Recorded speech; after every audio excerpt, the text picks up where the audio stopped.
Hey everyone, welcome back to the 443 Security Simplified. I'm your host, Mark the Liberty, and joining me today is... Corey DMR sucks Knockreiner. I know it has nothing to do with the topics, but it's on my mind. Okay, do you mean DRM? DRM, did I say okay. DMR? Oh my god. Yeah, there we go. Well, I need to look up what I just said sucks. There's probably something for that acronym that I don't even know. On today's episode... DRM sucks. Yes. It is time to review the latest internet security report from the WatchGuard Threat Lab. And so, for time's sake, and without further ado, let's go ahead and DMR our way in. Please don't be something Apparently that's like some sort of marksman rifle is the first thing that came back to that acronym. I do have played Call of Duty.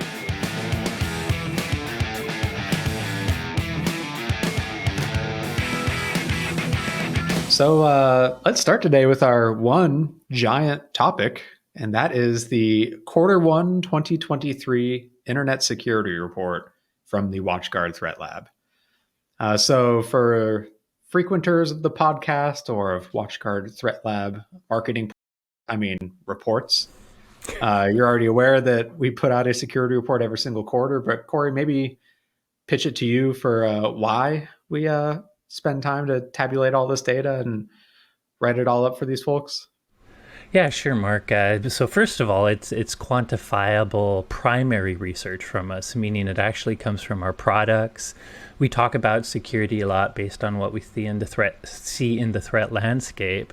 But, a lot of that's anecdotal until you have statistics and quantifiable threat intelligence. So with this report, we're gathering quantifiable threat intelligence from our network security, our endpoint security products, our identity security to some extent, and things like DNS Watch that monitors domains. And by gathering this data from a really big statistically relevant sample set of not nearly all of our fireboxes, because you do have to opt in to share this with us, but around 80,000 devices at least, it gives us a pretty good quantifiable idea of what's going on the internet. So we gather this real data of what's being seen on the internet, we analyze it geographically, and the whole point of it, though, isn't just to scare you with what the bad guys are doing. It's to actually try to get our team and our analysts to figure out some trends and to both use those trends to protect against the threats we see,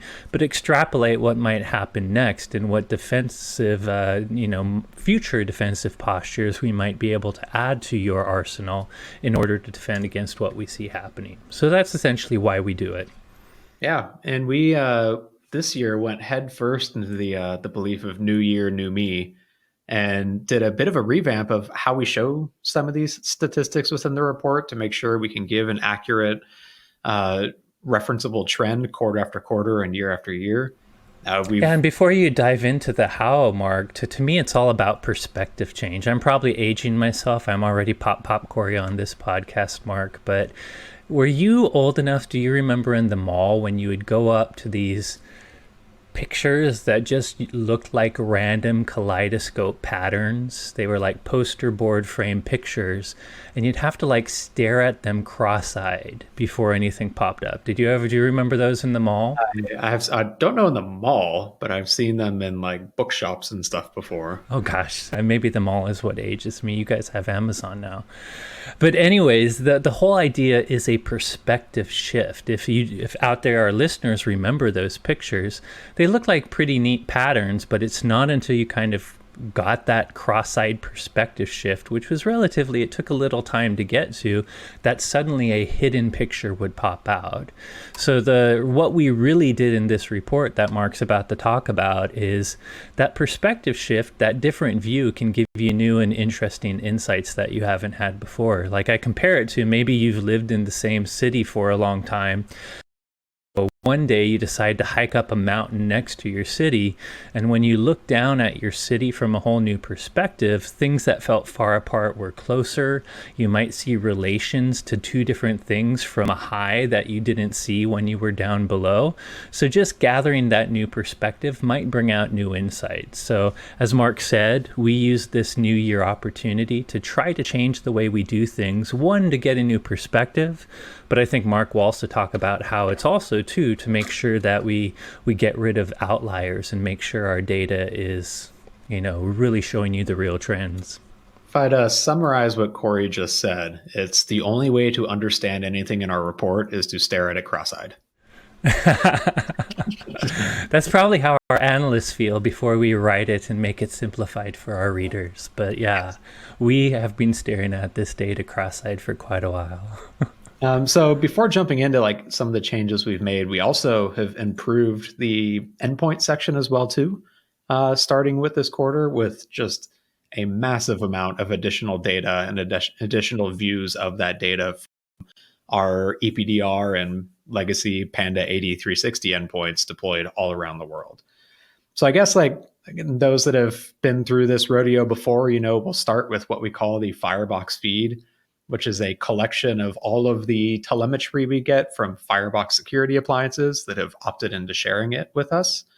That includes everything from our 3 layers of anti-malware, so gateway antivirus, the signature-based protection, intelligent AV, the machine learning, or I guess I have to use the word AI now, based engine, and APT. No, please don't. We can be technically accurate while the rest of the marketing world are the ones that push AI. There we go. And APT blocker, the sandboxed behavioral detection engine, backed up also by IPS, our signature-based intrusion protection system, and then DNS Watch, our DNS firewalling service. So all of these services, when you've opted into sharing this intelligence with us, it's a single checkbox in the Firebox, by the way, please do it. We get a view anytime one of these services detects a threat and some information about what it came from, signatures, so on and so forth. So starting with this quarter now, instead of giving you just the raw, 15 million numbers that we see for malware detections that really not super meaningful quarter after quarter, although they are exciting to see, we're splitting it out into just telling you on average how much the average Firebox appliance detected for any given service or any given category of threat. So like as an example of what I'm getting at, when we talk about malware, in quarter 1 of 2023, the average Firebox appliance stopped 932 malware detections on each device. So just shy of 1,000 malware hits blocked at the perimeter for every single Firebox out there on average. We can look at that. Go ahead. Go ahead. I was just going to say this is kind of a good perspective change, like an example of a perspective change, in that in the past we've always given you total malware by the full worldwide aggregate, which would be a number like 24 million, malware hits for the, boxes reporting in that we saw. Interesting big number if you're looking at the world, but a lot of our readers out there are like a single network administrator of one organization or one network. It might be 1 or maybe 5 fireboxes. So I think the perspective change here is now you have the idea of how does malware affect me, my organization personally. If you have a firebox, it's right around 1,000 malware samples that could have got through every quarter that have been blocked. We see. We did extrapolate if you are interested in what the number would look like if we added up all their boxes reporting in and we made the assumption that all of them had all our anti-malware services, the global number would have been over 72 million, actually closer to 73 million. So still a lot of malware out there, still big amounts, but this new perspective kind of gives you the, what would this look like for my device or if I managed one or more network security appliance. And an important thing to note, these are detections that we saw, that they're actual individual events that popped up in our telemetry feed. And we can only see events from traffic that our customers are inspecting and that have opted into sharing it with us. And we found still that a sizable portion of network administrators out there don't inspect encrypted traffic. And when we look at the malware coming in from devices that do inspect encrypted traffic, around 96% of malware detections arrived over an encrypted connection. And what this means is the actual malware detection volumes are probably significantly higher, orders of magnitude higher than what we're able to report, just because the overwhelming majority of traffic out there is not being inspected at the perimeter. And so we're missing the view into that, unfortunately. But what you can get is just extrapolating it out. 932 detections per device. And if we are only seeing, what is it, 4% of all the malware in that case, it is potentially significantly more arriving over encrypted channels like HTTPS web connections and anything using TLS within an email proxy. One of the other stats that we track every single quarter is what we call the 0-day malware number. To prevent Corey from getting into more fights on Twitter, when we say 0-day malware, we don't mean a 0-day exploit. We mean malware that does not have a signature. That could either be brand new malware or more commonly old malware that's been run through some sort of evasion tool like a packer or a crypter to let it evade these signature-based detections. And to be very simple, by the way, while we like to extrapolate the idea of these results to talk about signature-based in general, what it really means is it doesn't have a signature with our signature-based inspection. We use a particular engine with the Firebox, and we know that that malware sample wasn't detected by our signatures, but our signatures are wide. I mean, they catch what most signature-based inspection catches. So while this really is just one product's signature-based versus our more advanced techniques with machine learning and behavioral analysis, we theorize or hypothesize that this is probably true of every signature-based engine out there, because, you know, when you go to VirusTotal and you look at the results for, say, everyone might have one or two signatures, another doesn't, but for the most part, everyone that's signature-based has most of the noise on the internet. It's showing that most of the malware samples coming are at least from a binary level unique. Again, like Mark said, it's probably more like hacking, encrypting, or other evasion techniques. It's not someone rewriting a brand new malware instance, but just little changes that on a binary level make it look different. But just to be clear, we really are only looking at our engines, but we hypothesize that it's probably true of all signature-based antivirus in general. Yeah, especially because ours is the best. So when we look at when we look at that 0-day malware number for Q1 of this year, 70% of the malware that we saw was classified as this 0-day malware, which is big on its own. But when we look specifically at encrypted malware, which, remember, the overwhelming majority of malware does arrive over an encrypted connection, that jumps up to 93% of malware is 0-day malware. So we're seeing threat actors combine both encrypted channels, maybe not intentionally. Like, the reality is most web traffic these days is encrypted on its own. But combining that with evasive malware techniques or tools in order to make basic malware evasive, with a decent amount of success, I'd imagine, for organizations that don't have layers of protection. To comment, I think some of it's intentional, by the way. I think the point you're trying to make is for compromised sites, there's lots of different ways bad guys can use web-based delivery of these files. And maybe if they compromise the site, it's not intentional to them, whether it's HTTP or HTTPS traffic. But I would argue that when we look at the intentional sites they make, meaning their command and control infrastructure, or even malware delivery domain infrastructure, where they might, even if they compromise a site, they might have it redirect to their own server. They are more, by they I mean threat actors, are more commonly having a certificate and having HTTPS traffic for their own site, because I do think they realize the benefit. And we've said it before, and so as everyone else, love Let's Encrypt. I think it's super important to get SMBs and others to make web traffic secure, which we 100% support.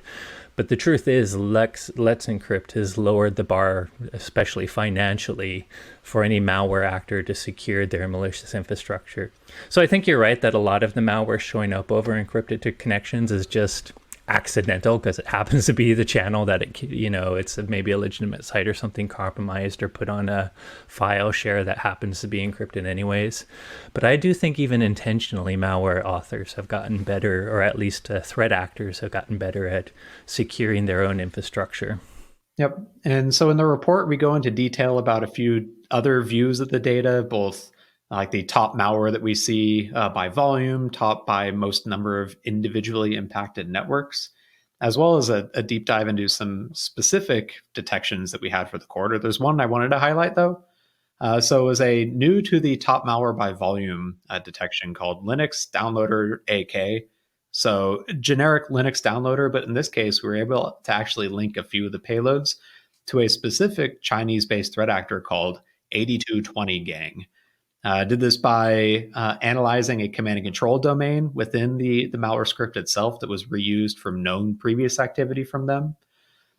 Some of the actions that it takes, it goes and tries to disable the firewall within Linux, UFW, tries to remove any programs that are configured to run on startup, presumably your anti-malware services, even attempts to disable the what's called the LD library preload, basically libraries that are executed first when when a application is trying to find what to run. Pretty common method of what is the word I'm looking for? Pretexting? Wait, no. Precursor for a library injection attack. At the end of the day, we saw it distributing both remote access Trojans and crypto miners, depending on the sample we saw. And one thing that was interesting I wanted to highlight, though. So it's a threat actor we believe is based out of China. One of the actions it takes is actually disabling Alibaba cloud-related services. So my takeaway from this is, in general, we don't see Chinese threat actors targeting organizations within China. Kind of similar how we don't see Russian threat actors targeting Russians. But potentially this is one specifically going after Southeast Asian victims that still use Alibaba Cloud. Obviously, Alibaba Cloud's not very popular in the Western world. You have the likes of AWS and Google and Azure instead. So that was my hot take on top of the research that Trevor did within this section for the report.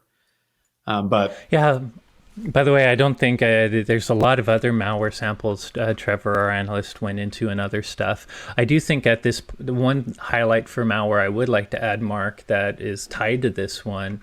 One of the things we show is the top 10 malware by volume. And that list doesn't always change a ton, but there's always some new ones.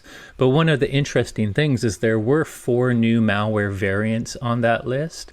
And of those 4 new ones, 3 of them were related to state-sponsored or related to the nations China and Russia. So this one was one of the 3. And there were 2 other samples. This one looked like it could have been Russia, but it was China. But there was a real Russian one, and there was an additional China one too. I think all of them, like this particular one, was a threat actor that was probably more criminally related than state sponsor related.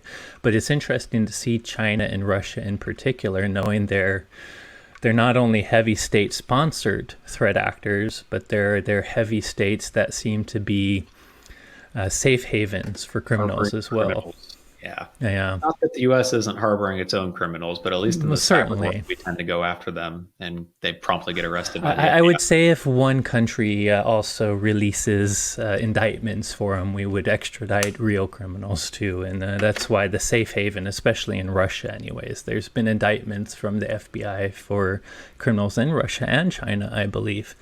But either case, 3 of the 4 new things were associated with, heavily cyber active nation states, China and Russia. So again, we go into more details for the malware section of the report. Highly recommend checking it out. But for time's sake, moving on to the network attack section, where we look at events detected by the Firebox's intrusion prevention service. And we found in Q1 of 2023, every Firebox on average had around 460 detections per device. So just under half a thousand or so over the course of the quarter. And again, those that are frequenters of this report, or at least our podcast covering it, that what Corey just said for the malware section is absolutely true, but it's even more so true for the network attack section, and that our top 10 threats by volume don't tend to change very often. And they're also very top heavy. We believe a lot of the activity comes from automated scanners out there attempting common or at least easy to exploit vulnerabilities against the entirety of the internet. We get a lot of activity from that. There were actually a couple of brand new ones in the top 10. One I wanted to highlight that was interesting was a SQL injection attack against OpenEMR, which is a open source medical practice management software. Now, this vulnerability is 10 years old. It was originally patched in 2013, which for traditional systems, I'd say, it's been 10 years. They're probably at this point patched. But with medical software, or at least in the medical and healthcare space, there tends to be a longer tail for the lifetime of some of these systems and more aversion to patching and potentially breaking a system. And so if you're going to go after a vulnerability, one in something like OpenEMR, makes sense as something to potentially target that even 10 years later, maybe you will have some success in. I mean, geez, there's still health practice facilities out there with Windows XP running. So it makes sense that maybe they've got a 10-year-old version of some management software as well, too. Speaking of old software, we also saw attacks. Oh, Corey, you have something you want to interject on that one? It's not pertinent at all, by the way. It was an interesting injection attack, but you answered just inside baseball. Our writers were arguing whether you put a or an in front of SQL. And for things like that, it's all how you pronounce the acronym SQL. Do you say SQL or do you say SQL? And I say SQL, but I'm not asking you because you said SQL too. My argument was it is a SQL injection, not an SQL injection. The writer apparently was someone that calls it SQL. I've never heard anyone read out that particular acronym. So sorry, inside writing baseball, but you were the one that killed the tie for me because you just said SQL. Corey just had an argument validated. Yes, thank you. Now I can go back on the internet and win that flame war. Darn it, because that's what I do all day: yell at people on the internet. Speaking of other old things, there was also another. Ouch. Hey, I was referencing the vulnerabilities, Corey. Oh. Well, I showed my true colors then. Yeah, Another- this one in particular is going to be super old. This one's probably even older than me. I mean, not literally, but it feels that way. Well, you say that, but I actually had some experience in not supporting but replacing. Let's get into it first. So, this other vulnerability I wanted to highlight is in Microsoft's Threat Management Gateway, specifically TMG 2010. It is old. One of my By the way, it's the easiest way to describe it is their firewall. I mean, they have a lot of other stuff there, but it's their software firewall, despite that weird TMG name. back right around this timeline, 2010. One of my Part of their ISA servers too, right? I forget what ISA stands for: Internet Security and Acceleration Server. Something like that. Yeah. On-site professional services engagement for a customer to replace a TMG with a WatchGuard firebox. I still remember that. But anyways, super old and now very much EOL system. I think it's end of extended support relatively. Yeah, that's what I was going to say. I mean, EOL is one thing, but this is end of service. End of life just means they stop selling it, but they're not even servicing this bad boy anymore. But as far as I know. Yeah. One of the top vulnerabilities was a attempted exploit against this particular system. And this is one where, I think it was last podcast or probably every podcast for the last couple of months, we pointed at internet facing network equipment as a popular avenue for attack or an entry point for an organization. And if you're still running one of these super old and very much EOL systems, you're just asking for it. And in fact, we did one of our researchers did a search on Shodan. They actually found several dozen of these TMG appliances or servers still out there on the internet now after the fact. And man, we joke about what was it, the move it vulnerability of, at this point it's probably too late. For something like a TMG 2010 edition server, it is absolutely too late at this point if you still got exposed to the internet. I would not want to take a black light to that machine and see what's crawling underneath it. Anyway, so moving on, one other high-level trend to highlight from network attacks is half of all the detections that we saw on average were targeting the Americas, so North, Central, and South America, which has been steadily increasing since Q2 of 2022. I think back then it was around 20 or 30% or so, and now we're up to just over half of all detections. So, I guess that doesn't mean let your guard down if you're in Europe or Asia. But at least with what we're seeing from network attacks, it's very heavy towards the Americas over here. Interesting tidbit. Moving on to the last section of the Firebox feed overall category is our domain analysis, where we look at detections from the DNS Watch, DNS firewalling service. In the report, we break it out into detections in three main categories. So malware domains, which are domains and websites directly associated with malware campaigns, either command and control or delivery, something along those lines. We go over compromised domains. So these are legitimate websites that have been compromised to either host malware or abused to deliver malware or phishing or something along those lines. And then phishing domains, which are specifically set up to run phishing campaigns or be associated with the phishing campaign. You can check it all in the report. We go over all of the brand new ones for each of those categories, but there's three I'll highlight here. In the malware domains, we had one pop up associated with ViperSoft X, which is an info stealing malware. Reason I wanted to highlight this is its latest evolutions. Basically, all of the later stages for this malware all use PowerShell, so living off the land techniques, in order to do all of the malicious activity. It's kind of reverse of what we see with typical living off the land attacks, and that this one actually starts with a malicious binary, but then that's just the dropper to then go grab PowerShell and run PowerShell scripts to go run all of the actual bad activity. Second one was actually a file sharing domain. This is a compromised website called pomf.cat that was a quote unquote legitimate file sharing website for some time, but it had been abused and basically taken over to host malware on this site, presumably due to not doing good enough protections on scanning files that get uploaded to it. Now, interestingly, the site was actually taken offline by its administrator as of March 31st, 2023, permanently, because they're in their statement. They basically said they can't keep up with actually moderating the content that goes onto the site. They recognized it was being used to house both malicious and straight up illegal content. And so because of that, they decided to take it down entirely. This isn't the first file sharing website that we've highlighted in this section of the report. It seems to be a common trend of someone sets up a file sharing website, they don't put enough controls or limitations on what you can upload to it, and it gets taken over to house illegal and malicious content. The third one that I want to highlight is a phishing domain that was pretending to be a sports streaming website. So imagine you want to go watch the World Cup finals and you don't have access to NBC or whoever it was on this year. And so you go Google how to stream the game, and you might end up on this particular website. It actually had quite a few different things that it would try. And in fact, even refreshing the website could even give you an entirely different experience. Some of them would try and redirect you to a website to get you to buy a membership. It was like $80 a year or something. Some of them, which also you have to put in a credit card number, probably just to steal your number. Some of them forced you to try and sign up for an account or sign in through other services to steal credentials.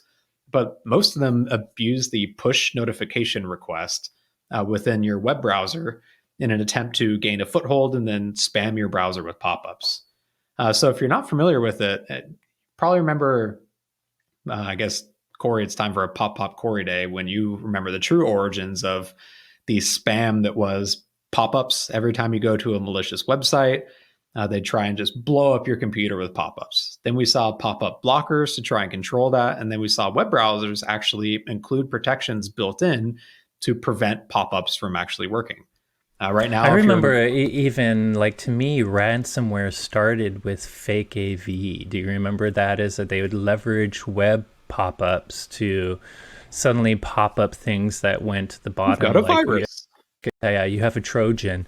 If you want to clean it, go get this. So, that sort of adware type of or fakeware, fake AV stuff definitely leveraged pop-ups back in the day.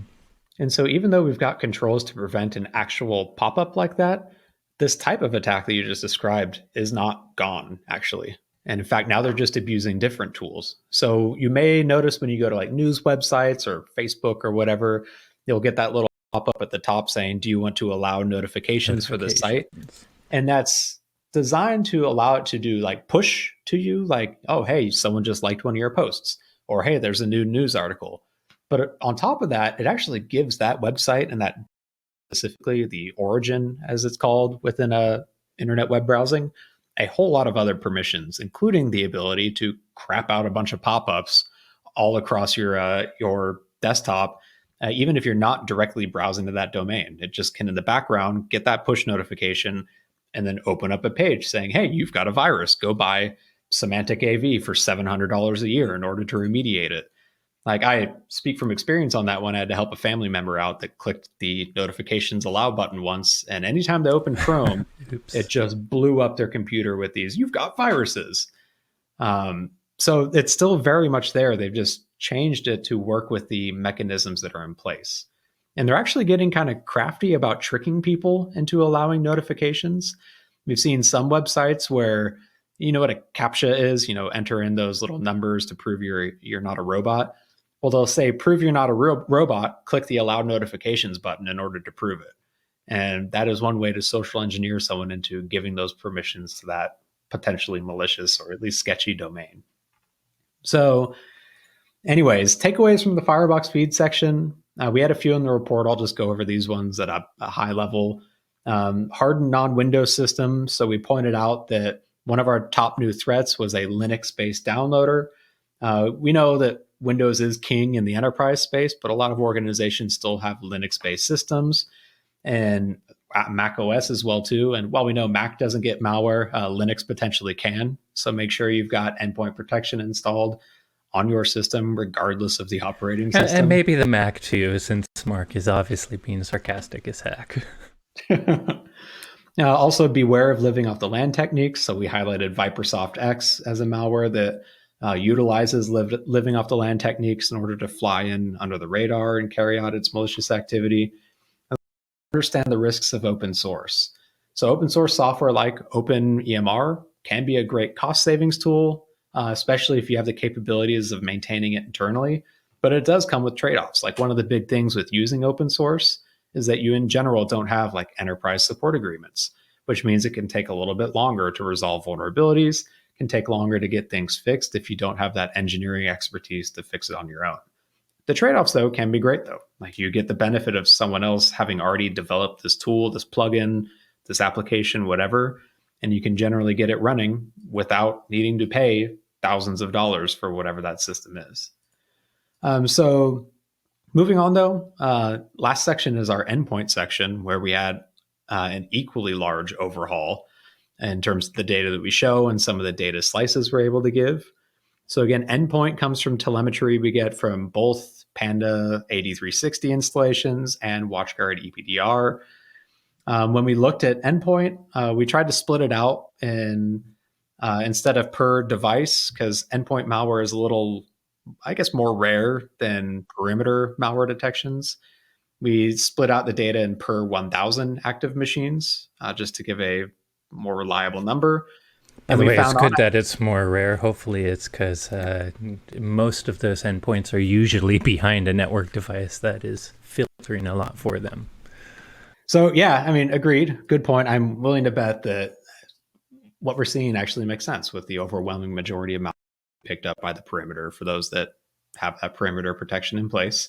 And another good reason for layers of security organization. When we look at endpoints, though, we found that for quarter one of this year, we saw around 1,068 attacks blocked per 100,000 active machines. So when you think about it, it's actually a decently small amount of malware that is making it onto the endpoints, which is fantastic to hear if you are a organization with a massive or even small user workforce. And in fact, so we took a look at some other splits for this data too. So we built a chart of bucketing detection counts. So machines that saw one single detection versus threats that impacted one machine versus less than 5 machines versus less than 10, 50, 100, whatever. And we actually found the overwhelming majority of threats that we detected in the quarter impacted only one single machine. And that's in comparison to 5 or less or 5 to 10 or whatever. So it seems like a lot of the malware that's making way onto the endpoints is at least specialized enough or uses some form of polymorphic code or whatever, where it's only impacting a single endpoint versus a large breadth of machines. And in fact, there were only 195 campaigns in total that affected more than 100 machines in our data for the quarter. One of those, Yeah, the and most. I think another great perspective, just sorry, I'm just still marketing our perspective change in the report. And I think that's why, looking at raw volume, you wouldn't get this kind of information. So really breaking it down to Like, we couldn't really break it down to single machines, but dropping it down to how many threats per 100K. 100K may seem like a lot, but on the endpoint side of things, we have millions. I mean, Panda was in business a long time before even we acquired them. So there's millions of endpoints of data. So it still gives you that kind of, if I'm just a network owner of 10 networks, what would malware look like? So again, just think it's an interesting new perspective that allowed us to find new insights, like specifically this one, that the campaigns that use unique malware with more than one machine are actually pretty low. It's often so specific that only 195 campaigns affected 100 machines Yep. or more. So when we look at a few of the more prevalent ones, the most prevalent was a variant called Glupteba, Glupteba, Glupteba. How do you pronounce it, Corey? Glupteba? Glupteba, like the first way you Glupteba. said it is how I would have said it. When you finally said glutiba, I was like, oh wow, I never would have said it, but I guess that's equally valid. I have no clue. This is a foreign word to me. I wonder if it literally is a foreign word. It's entirely possible. Well, it was our most prevalent malware variant for the quarter, affecting on average 102 machines per 100,000. If you're not familiar with Glupteba or Glupteba, it is a botnet slash loader slash info stealer slash crypto miner. It's really a jack of all trades in order to deliver some end payload onto a machine. It's got some history. So Google actually disrupted this botnet back in 2021, but we saw a resurgence of it in late 2022, leading into early 2023, hence seeing it show up in our telemetry for this report for the first quarter of this year. Another relatively prevalent one, coming in at 88 detections per 100,000 machines, was more of a PUP, a potentially unwanted program, but one worth highlighting called Hacking Tool Auto KMS. So this detection category is an umbrella term for cracked Microsoft software, which, if you Real quick backup here, yeah, the auto KMS, the yep. KMS, whether it's KMS or auto KMS, that is the term that is basically like it's a KMS server. Microsoft products now need online connection to get DRM, validation. And these auto KMSs are just internal fake validation servers from Microsoft software. I did want to step back to pups real quick because I didn't know if people were getting confused that you're defining that term too. But auto KMS could be one good example of a unwanted program because you don't want cracked software on your business network for sure. But other examples could be a lot of technically legitimate in certain use software. I often use Nmap as a good example of the kind of thing that might show up on some systems with pups. Or Mimikatz, by the way, for sure. I would say that's probably leaning towards unwanted malware even. But the point is things like Nmap or Mimikatz or any tool that comes with Kali Linux, your security team might actually have all that legitimately, which is why it's not necessarily malware. But those are the typical, besides cracking tools and pure adware, it's a lot of the hack tools that might have legitimate purposes too that show up as pups. But back to KMS, the way, basically the server software to crack your Microsoft products Which we saw or a the lot of fake server. activity from that one. Yeah. When it comes to other pups too, we did see other things like key generators for applications, ones that aren't cloud-based activations, ones that can just take a CD key in order to allow it to work. But like Corey said, basically things that you hopefully, if you're a good law-abiding citizen, don't want on your network. The ones that aren't quite, or if a remote access Trojan that's going to give a threat actor access into your network. That said, tools like these auto KMS things or cracking software typically do include malicious code in them too, especially if you're getting them from unscrupulous websites. So just keep that in mind if you decide you do want to break licensing agreements and conduct really theft of intellectual property. You might get more than what you ask for. By the way, Uh, I agree 100% with you. Piracy is bad. But I gotta say, this is totally for just our gamer interested listeners. I am actually sick of any type of content that is single player offline content, or even a program that is entirely offline, requiring an online connection for DRM. Like, as a paying user that absolutely does not want to use tools to pirate software, that buys all the stuff that I use on my lovely Steam Deck and Asus ROG Ally, I want to buy these games, but then I can never play them half the time because the stupid company's getting DDoSed, or I'm on a plane or a train, and it's literally 35 gigabyte software sitting on my darn device that I paid for that is purely an offline portion. So I will say, piracy bad. Don't do it in your business. Don't do it at all. It's illegal. well, But what the the hell fact that was your this? software requires this online server connection to be validated, screw you, Mr. Vendor. Sorry, just There my you go. soapbox. Get down off Had the to do it. soapbox. I'll calm down. Other sections in the endpoint section of the report. So we looked at detection methods. So within WatchGuard EPDR, there's actually multiple layers for the endpoint protection in order to identify and stop a threat. So as an example, 53% of the malware that we saw for the quarter was actually caught with a signature. And this is kind of proof that, signatures, they still have their place. They're really good at quickly and efficiently identifying known threats. But again, only 53% of the threats that we saw at the endpoint were ultimately caught with one of these signatures, meaning if that's the only thing you're relying on for your security product, you're missing a whole lot of other threats that are out there.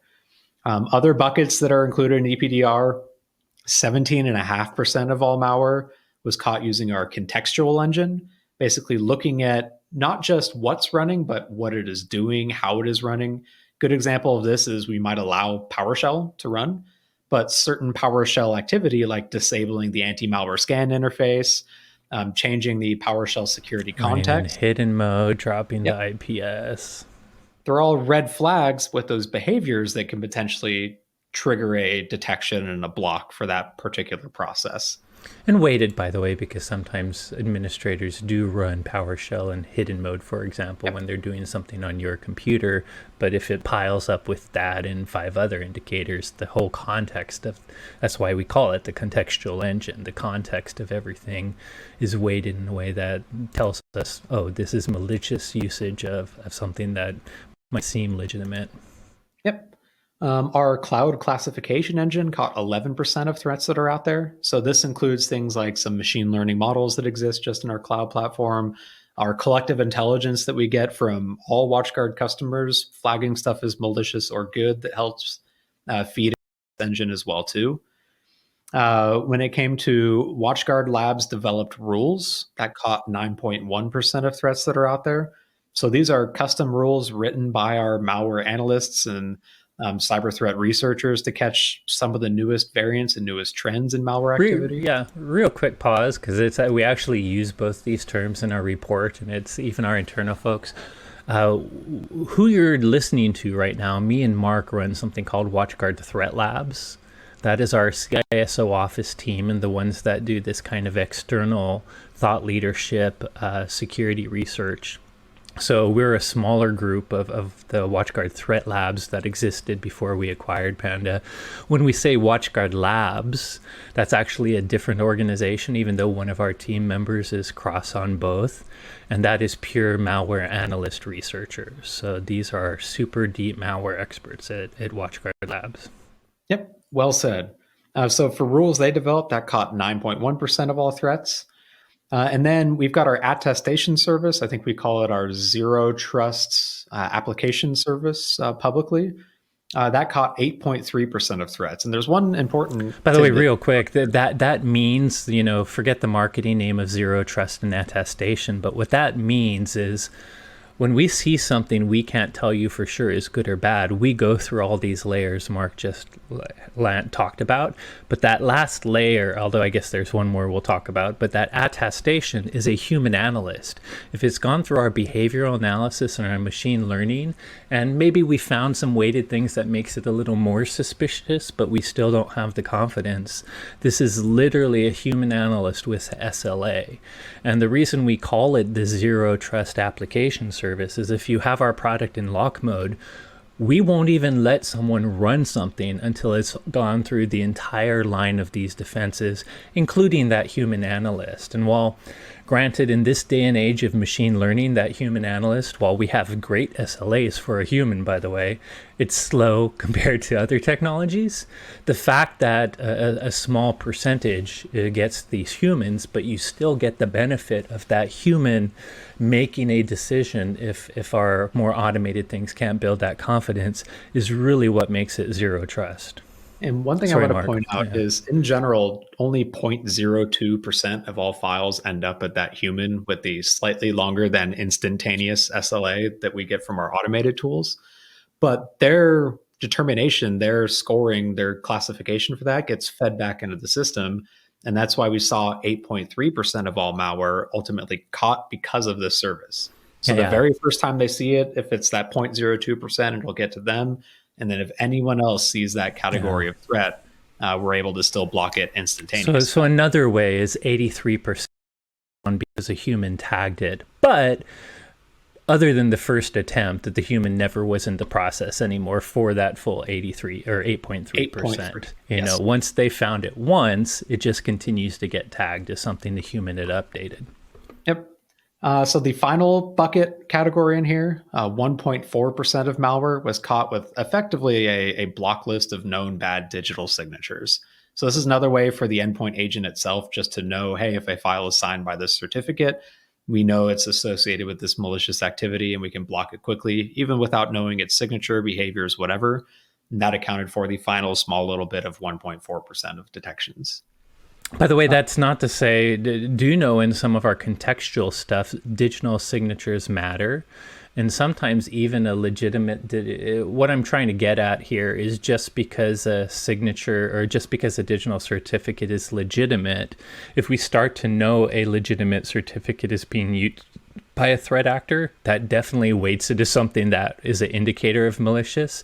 But that alone, the original vendor may still be using the digital certificate that's being compromised. So this is a set of digital certificates that are known for sure to be malicious use only, you know. So there is a sub case where we are actually weighting something suspicious because of even a legitimate signature, but those aren't just immediately blocked because of that, since in many cases, good guys and bad guys are using this compromised certificate.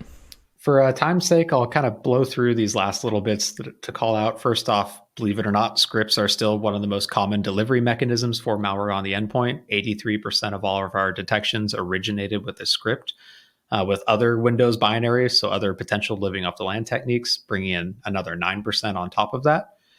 And then we also highlighted ransomware specifically, where we looked at some of the most prevalent ransomware variants. Lockbit came in as the most, but Clop was actually the second most prevalent, which makes sense. Probably recognize it from our discussions on the MoveIt attacks from this last month. But in February, we also saw them exploiting a vulnerability in the Go Anywhere file transfer software as well, too. And in fact, we even called out 51 specific new ransomware groups that we just initially discovered in this last quarter alone as well, too. So I guess it's not good enough just to scare everyone. Let's end with some key takeaways for it. One of the main takeaways, Corey, I think you even wrote this section, so maybe I'll pitch it to you, is combating living off the land attacks. You want to go into that real quick? Yeah, sure. I mean, as you just heard, living off the land attacks were detected in all areas of the report, definitely heavily in the endpoint section where we see most things start with scripts. or other types of exploits that are leveraged in living off the land techniques. But even in Mark's section on DNS Watch, where we saw, what was it, Power Viper V, something X, Viper, yeah, Viper Power X or something. It was launched via PowerShell and other places as well. And living off the land attacks, by the way, don't always mean folks are fileless. Usually they want to start living off the land to clear security before they deliver the file. But as Mark mentioned, in some cases we've seen files start to switch to living off the land for lateral movement. In either case, they're made to evade traditional defense. Signatures won't catch them. Things that are looking for obviously bad things, like things that are only bad, won't catch them. And you need that other bit of defense in depth that comes from, being able to scan encrypted traffic, having EDR capabilities in your EPP that are able to do things like that contextual engine can do. So just to combat living off the land techniques, make sure to leverage things like EDR. Make to pay attention to technologies that aren't just signature based. Make sure to scan encrypted traffic, which is another great way for bad guys to hide. Yep. Next key takeaway, just at a quick high level, is make sure you still have email protections as well too. As you see through the report, many of the threats we saw, especially the phishing related ones in DNS Watch, come in via email, and we're not the only ones seeing this. If you've reviewed the FBI's IC3 report, the Internet Crime Complaint Center report every year, they even note that business email compromise crime. Yeah. Yep, is one of the largest vectors for monetary loss for both organizations and individuals. Yeah, it's their number one by far, both in reported cases and monetary loss, even well over ransomware. And to round it out, Corey, you want to nail the very last takeaway for the report this quarter? Yeah, this one's more just thematic, since our theme was taking a look at our threat intelligence from a new perspective to try to find new analytics. Hopefully this report, if you read the full thing, will give you a new perspective of the types of threats out there, but more importantly, the defenses you can add to combat them. But it's not just about adding new defenses. It's about going back and taking a look at your own defenses with a new perspective yourself. I feel like, depending on the size of your organization, if you're in the smaller side of the organizations, a lot of people treat security products as set and forget, especially firewalls. Put it in, add some policies to get things working. Occasionally help desk gets a call, so you throw in extra policies. But if things are working and you don't notice any threats, you don't touch it. But what happens over time, whether it's firewall policies, cloud policies, your identity provider, your Active Directory policies, you just like Windows registry, you start to get more and more crap in there that you may not need anymore. You might have thrown a FTP policy in for a temporary project some contractor was doing 5 years ago.